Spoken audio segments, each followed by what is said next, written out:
Assalamualaikum warahmatullahi wabarakatuh. Selamat malam kepada kita semua. Ini nampaknya baru satu orang ya yang bergabung dengan kelas. Oke.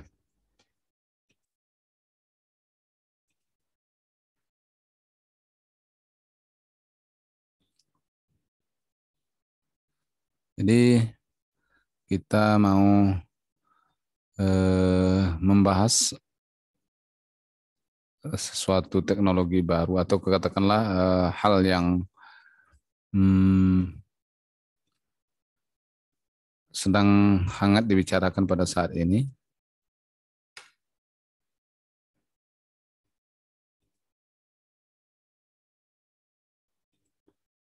Yaitu mengenai smart grid. Jadi sebenarnya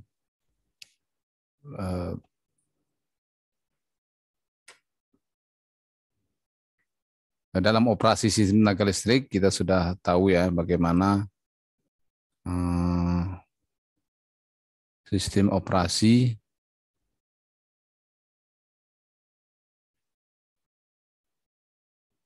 dari hulu sampai ke hilir. Artinya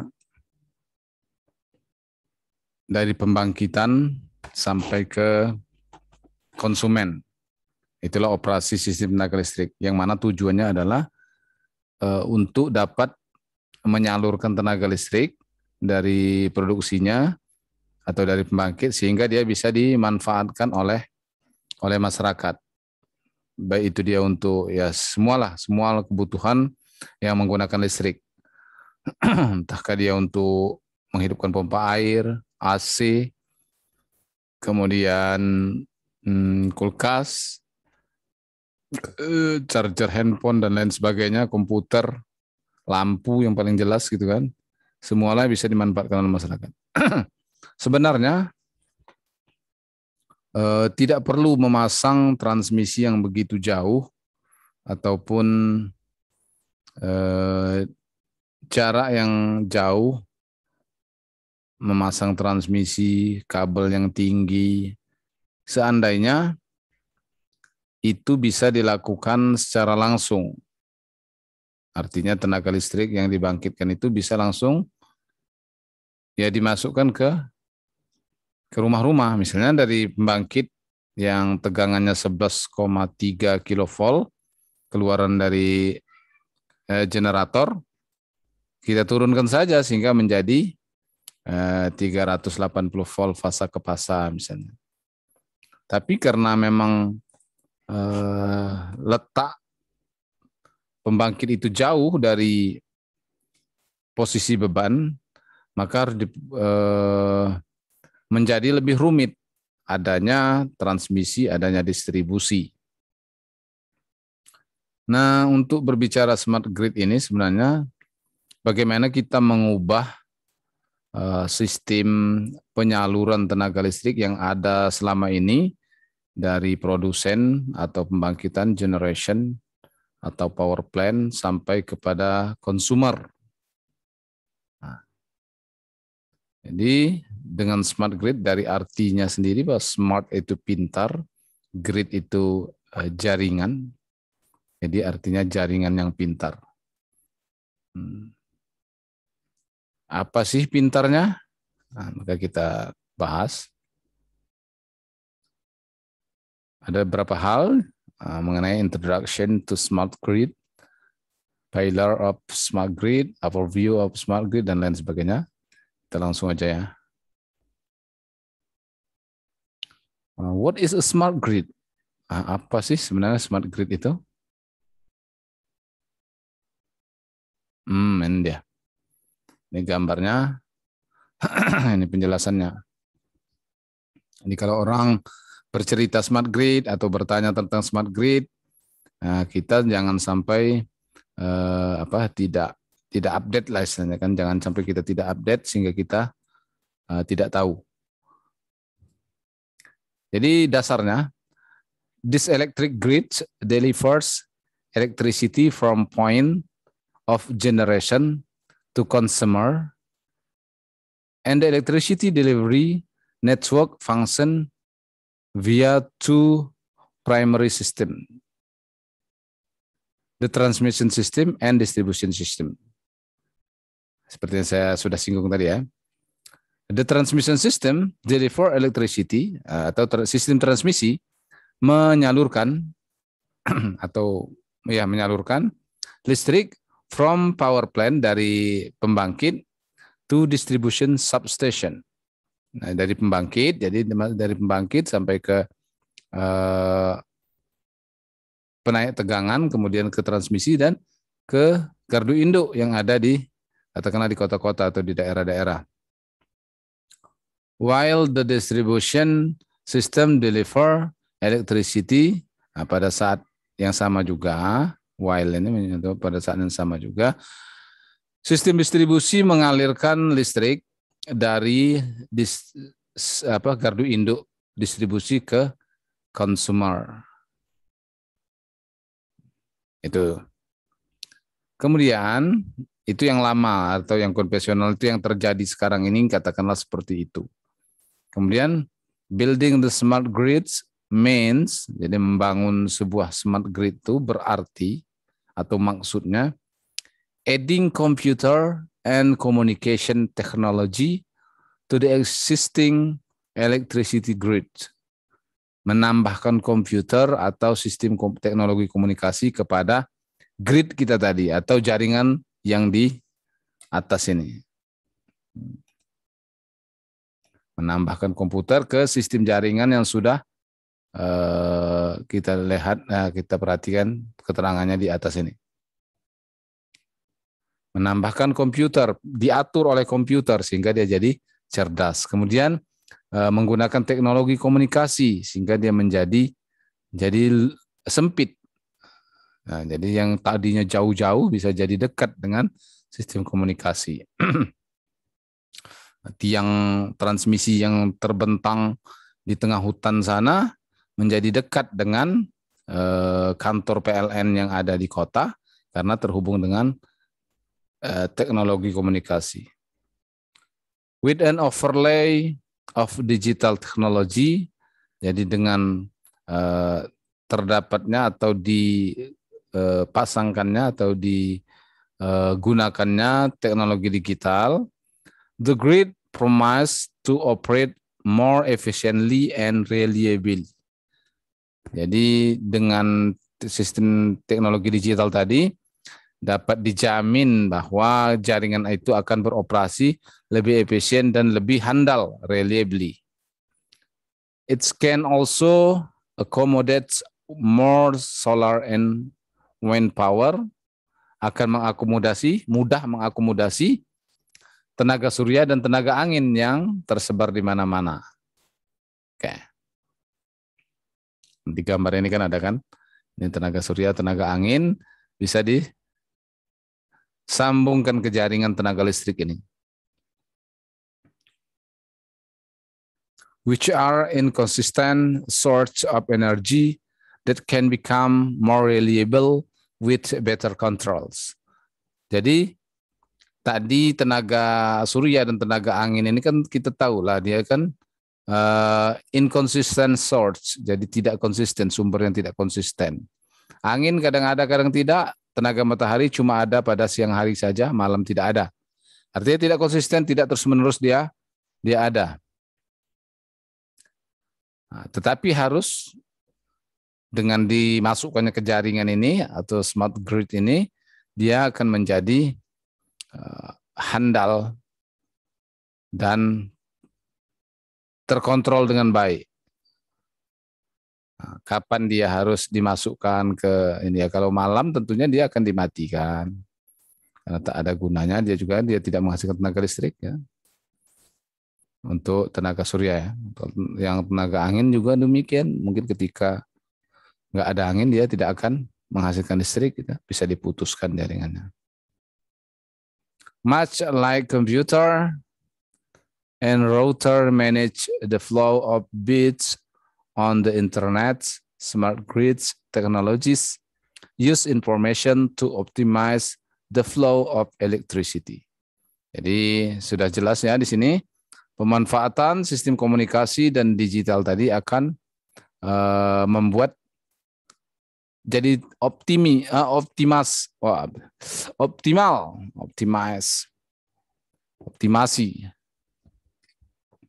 Jadi akan menjadi optimasi lah jaringan ini dengan sistem, misalnya ada satu tempat yang sedikit pemakaian listriknya, makanya trafonya diturunkan kapasitasnya untuk itu, sisanya disalurkan ke tempat lain. Jadi optimal.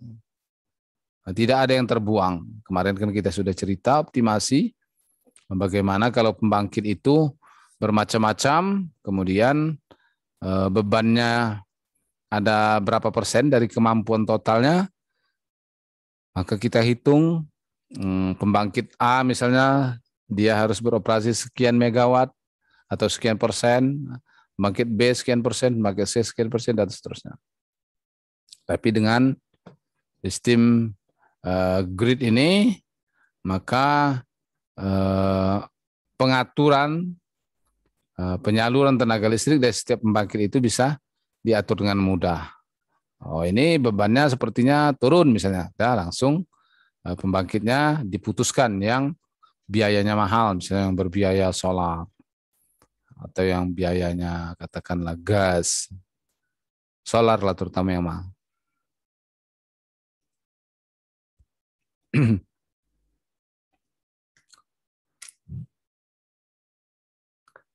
Kemudian apa sih yang harus dilakukan?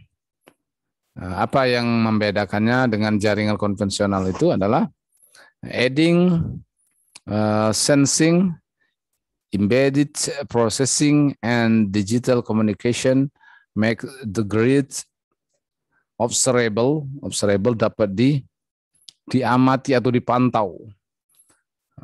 dipantau keadaannya.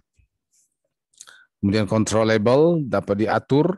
Nah, namanya dapat diatur berarti ada pengaturan yang bisa kita lakukan, memutuskan suatu jaringan, menutup suatu jaringan, itu namanya mengatur. Kemudian automatic ini artinya otomatisasi. Nah, namanya otomatis berarti bekerja dengan sendirinya sesuai dengan algoritma atau bentuk perintah yang dirancang. Nah, mau seperti apa? Misalnya ketika hujan, maka daerah ini dimatikan. Itu semua pakai algoritma katakanlah. Kemudian fully integrated. Jadi secara penuh dia terintegrasi atau tersatukan. Pilar of smart grids. Jadi pilar of smart grid adalah pilar ataupun pondasi tiang-tiang utama dari smart grid ini apa? The first, transmission optimization. Nah, jadi dia akan mengoptimasikan transmisi. The second, demand side management. Memanajemen atau mengatur, memanajemen sisi permintaan. Sisi permintaan di manajemen. Distribution optimization. Optimasi, distribusi, transmisi udah optimasi tadi. Asset optimization, juga aset akan menjadi lebih optimal. Mana sih yang harus dibeli, mana yang tidak perlu gitu kan. Dengan sistem grid ini, karena semua tergabung dalam satu jaringan, kita bisa saling bantu-membantu.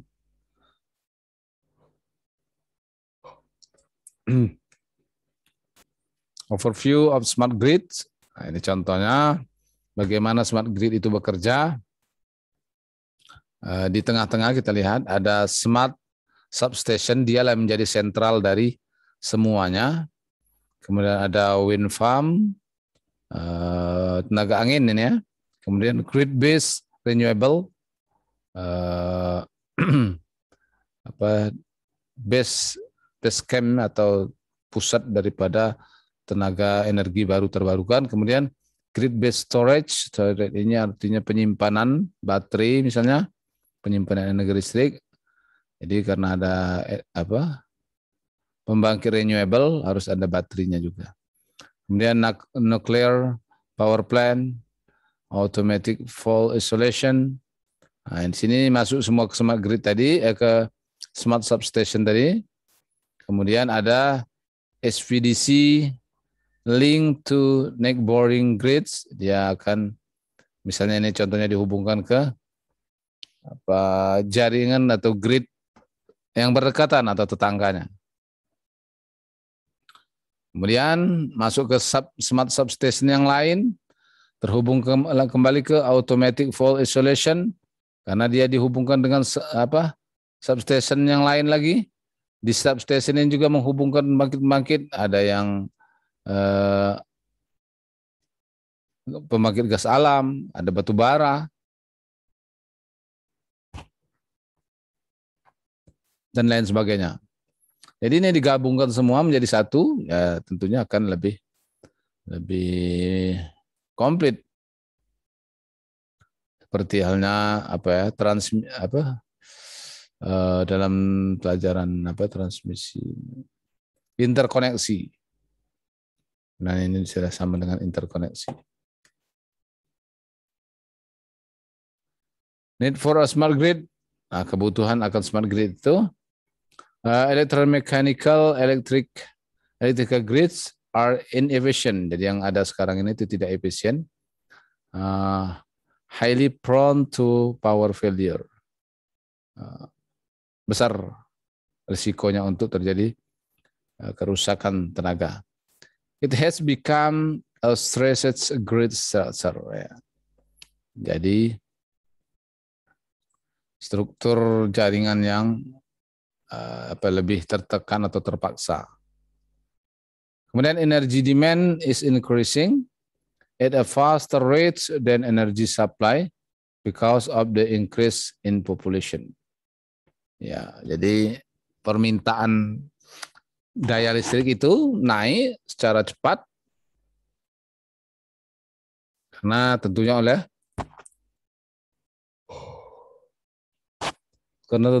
pertumbuhan penduduk. Orang makin banyak, energi pasti makin banyak juga dibutuhkan.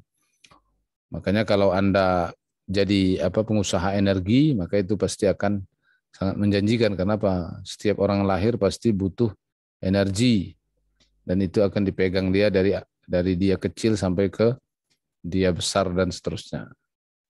Jadi kalau orang yang berusaha di bidang energi, ketika ada orang lahir itu dia udah langsung dapat customer tanpa dia daftarkan dulu. Ada orang lahir pasti dapat customer.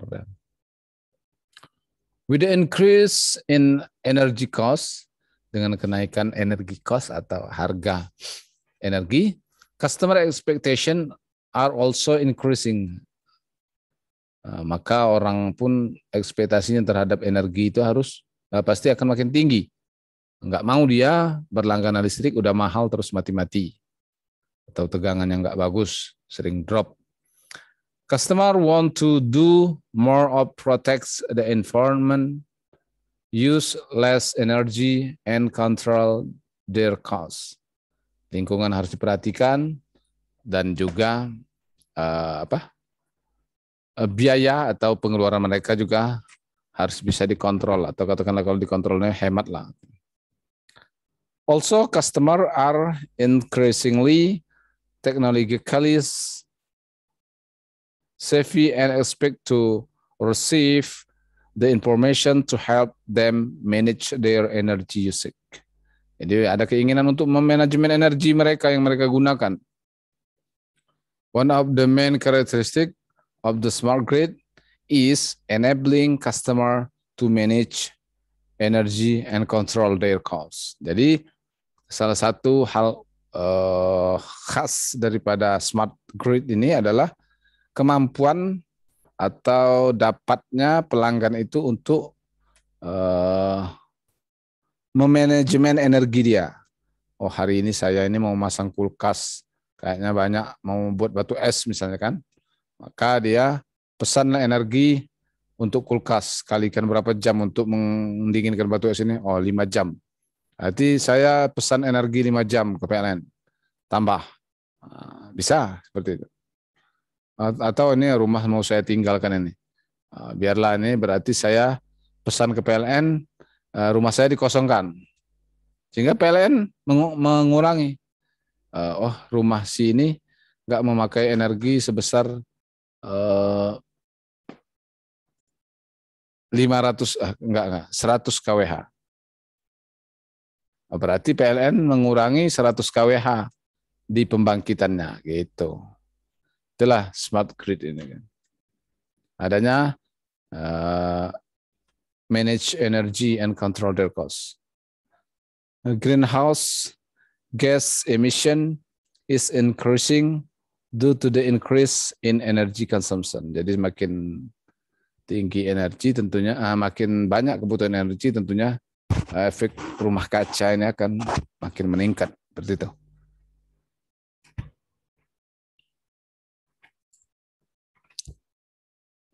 Untuk clearly a new method is required. Dari sini jelas clear a new method is required. Jadi butuh satu metode baru. What would smart grids be able to do that today's not so smart grid can? Jadi apa yang bisa dilakukan oleh smart grid dengan apa yang tidak bisa dilakukan grid yang ada sekarang ini? Right now, sebenarnya, if there's breakdowns at your local substation, the utility usually find out when customer call the complaint. Placing a network sensor inside a transformer or along wires calls locate and report a problem or prevents it from happening in the first place. Nah, jadi untuk mengontrol jaringan itu ya setiap jaringan distribusi, setiap trafo itu bisa dipasang sensor, kemudian dia berkomunikasi dengan kantor sehingga Assalamualaikum Pak, maaf Waalaikumsalam. telat. Izin mati kamera ya Pak, lagi di perjalanan Pak. Oh silakan. Kemudian despite living in the age of information, terkejut saya tadi ya karena ada suaranya. Despite living in the age of information, most of us only get a glimpse of our energy consumption. Jadi pada prinsipnya adalah kemampuan dia untuk mengatasi kekurangan energi, karena energi listrik bisa didapatkan dari grid-grid dia atau jaringan-jaringan, misalnya ada pembangkit tenaga angin, ada tenaga surya atau mikrohidro dan lain sebagainya, bisa langsung disalurkan ke jaringan tenaga listrik. Artinya bisa langsung terhubung, bisa dinikmati oleh seluruh yang tersambung ke jaringan tersebut. Jadi kalau kita memasukkan pembangkit listrik tenaga surya kita katakanlah di Pancur Batu ini, maka orang Medan pun bisa menikmatinya apa yang dihasilkan tenaga listrik tadi. Dan juga bisa dinikmati oleh orang dari Aceh, mana yang terkoneksi, orang dari Palembang, orang dari Padang, orang dari Lampung, dan lain sebagainya.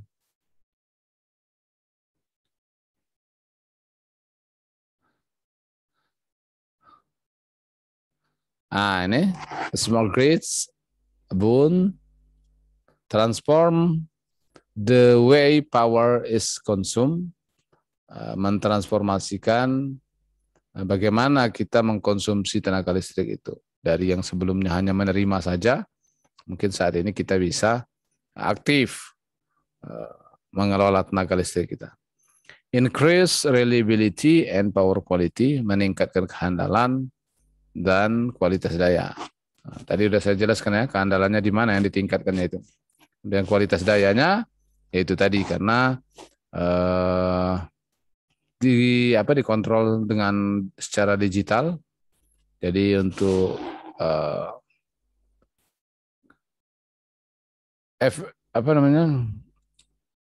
minus daripada kualitas daya itu seperti misalnya voltage dip, kemudian harmonisa dan lain sebagainya bisa diturunkan. Improve responsiveness and efficiency. Jadi improve itu bekerja atau melakukan mempengaruhi responsiveness and efficiency. Jadi ke respon atau pelayanan dan efisiensi. Potentially reduce cost for the provider and consumer. Mengurangi biaya pada penyedia tenaga listrik, misalnya PLN dan juga consumer seperti kita. Adds intelligence throughout the newly network grids. Decrease greenhouse gas emission, menurunkan efek rumah kaca, reduce client-side power consumption, especially during peak hours. Mengurangi daya pada saat beban puncak, terutama pada beban puncak bisa dikurangi supaya enggak terlalu. Kadang-kadang beban puncak ini membuat PLN jadi kerugian juga karena dia harus menghidupkan pembangkit yang lebih besar, yang mana pembangkit itu sebenarnya di jam-jam lain tidak digunakan. Jadi dia mengendap begitu aja, tidak menghasilkan tenaga listrik ketika di jam lain, tapi ketika beban puncak harus ada. Gitu, beban puncak. Smart grid, contoh gambarnya seperti ini. Nah, kita bisa ngerti lah. Ada prosesor di tengah-tengahnya ini kita lihat. Baru grid terhubung, dia yang mengatur semua. Jadi kayak prosesor komputer lah, semua dia atur dari jaringan dia ini kan macam-macam ini. Ada yang terganggu ini dengan disturbance in the grid, misalnya ada gangguan listrik, lain sebagainya. Ini jam-jamnya ada semua, nih ada gambar jam ini, artinya dia akan mencatat pada jam sekian gangguan listrik. Misalnya petir ini kan. Ini nanti juga dia akan merecord maka dia akan juga melakukan telaah atau kajian secara statistik. Oh, tiap tanggal sekian, jam sekian ini sering terjadi petir di sini. Maka nanti dia sebelum jam sekian atau jam-jam itulah ada toleransinya berapa jam, dia akan peringatkan menurut kebiasaan sebentar lagi akan ada petir. Nah, gitu. Bentar lagi akan ada petir sehingga hati-hati peralatan. Nah, kita udah siap-siap. Gitu. Nah, kemudian pada waktu beban puncak misalnya, beban puncak ini siap-siap juga kita matikan lampu kita misalnya, kan, secara otomatis dan lain sebagainya. Nah, itulah smart grid ya. Ini juga ada tenaga angin, bisa terhubung semua dan lain sebagainya.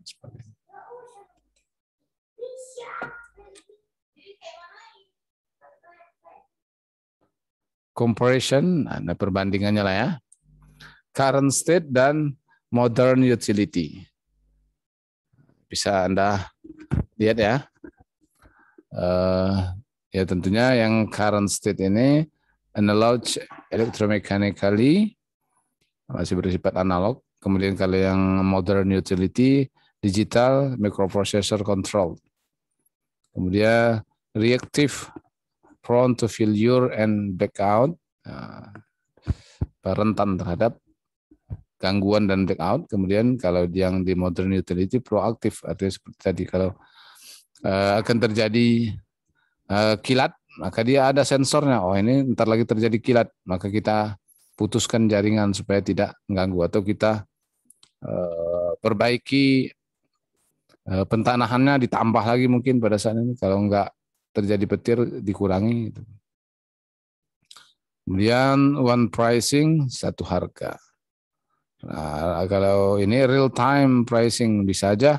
Oh ketika ini nanti menggunakan tenaga surya jadi lebih murah dia harganya. Oh ketika dia menggunakan tenaga solar naik lagi harganya, macam-macam. Tidak sama ketika kita pakai pagi sama pakai siang misalnya. Lalu selama ini kan one pricing artinya kan mau pakai kapanpun 1 kWh itu harganya 1.375. Kemudian no atau limit consumer choice. Kita sebagai pelanggan di current state ini nggak ada pilihan gitu. Ngikut apa kata PLN, disalurkan, kalau dipadamkannya dipadamkan. Kemudian multiple consumer product, nah, ya kalau yang ini banyak produk ataupun dari konsumen ini yang bisa digunakan untuk listrik. Misalnya dia ngecas baterainya bisa digunakan untuk lampu. Dia punya sel suryanya digunakan untuk lampu dan sebagainya. Kemudian yang sekarang ini itu namanya one way communication, kebanyakan lah.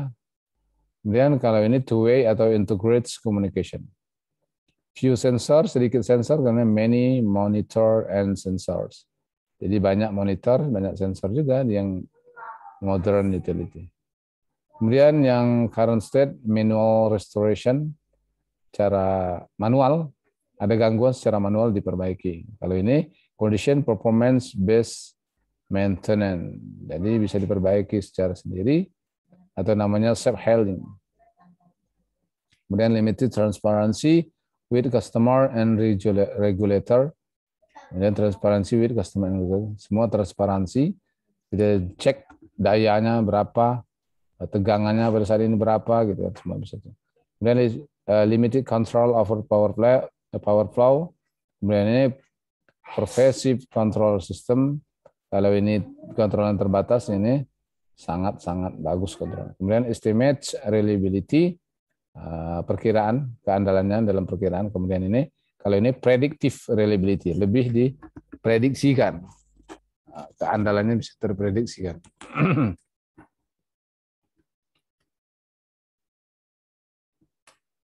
Oke.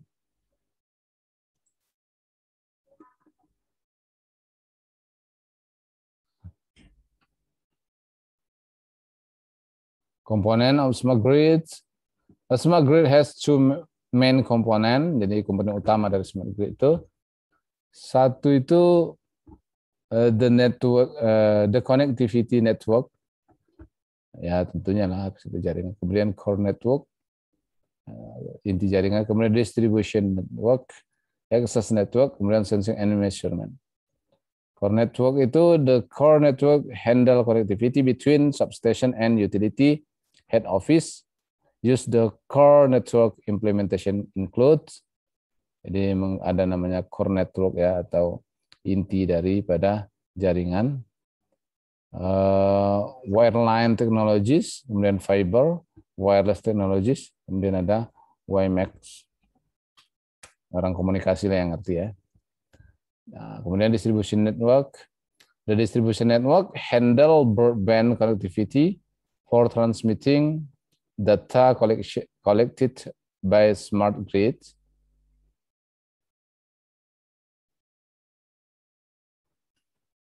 Concentrator and distribution automation device. Example, monitor, sensor, etc., which are located on the grids to their related database, and analytics server, which are located at headquarters. Technologies used for distribution network implementation include, jadi adanya penggunaan teknologi pada intinya, ya, penggunaan teknologi dalam mengontrol jaringan tersebut. Banyak juga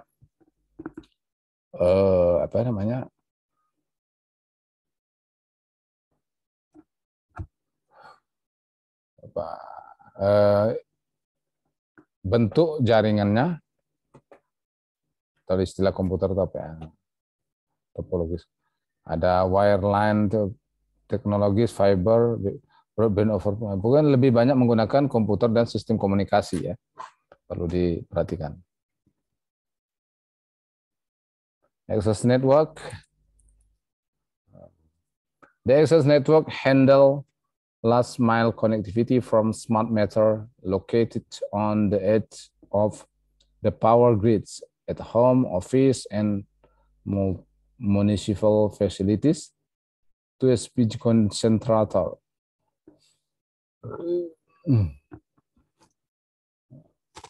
Zigbee ini apa ya?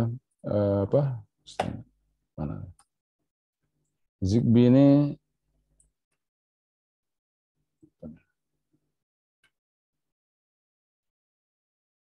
apa sistem pembayarannya? Jadi ketika orang pakai listrik itu bisa mereka langsung bayar dan lain sebagainya.